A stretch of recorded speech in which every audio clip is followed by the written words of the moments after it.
پیغمبر نے منہ بنایا اور رخ پھیر لیا، اس لیے کہ ان کے پاس وہ نابینا آ گیا تھا۔ اور اے پیغمبر تمہیں کیا خبر، شاید وہ سدھر جاتا یا وہ نصیحت قبول کرتا، اور نصیحت کرنا اسے فائدہ پہنچاتا۔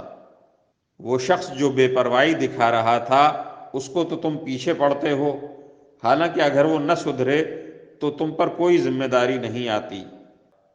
پھر ہم نے زمین کو عجیب طرح پھاڑا، پھر ہم نے اس میں غلے اگائے اور انگور اور ترکاریاں اور زیتون اور کھجور اور گھنے گھنے باغات اور میوے اور چارہ، سب کچھ تمہارے اور تمہارے مویشیوں کے فائدے کی خاطر۔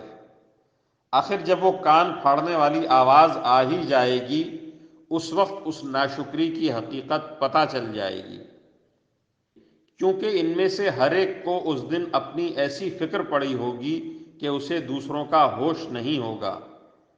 اس روز کتنے چہرے تو چمکتے دمکتے ہوں گے، ہنستے خوشی مناتے ہوئے، اور کتنے چہرے اس دن ایسے ہوں گے کہ ان پر خاک پڑی ہوگی، سیاہی نے انہیں ڈھانپ رکھا ہوگا۔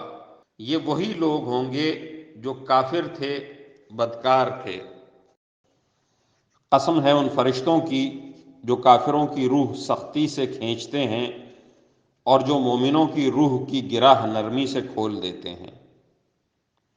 پھر فضا میں تیرتے ہوئے جاتے ہیں، پھر تیزی سے لپکتے ہیں، اور جو حکم ملتا ہے اس کو پورا کرنے کا انتظام کرتے ہیں، کہ جس دن بھونچال ہر چیز کو ہلا ڈالے گا، پھر اس کے بعد ایک اور جھٹکا آئے گا۔ اس دن بہت سے دل لرز رہے ہوں گے۔ حقیقت تو یہ ہے کہ وہ بس ایک زور کی آواز ہوگی، جس کے بعد وہ اچانک ایک کھلے میدان میں ہوں گے۔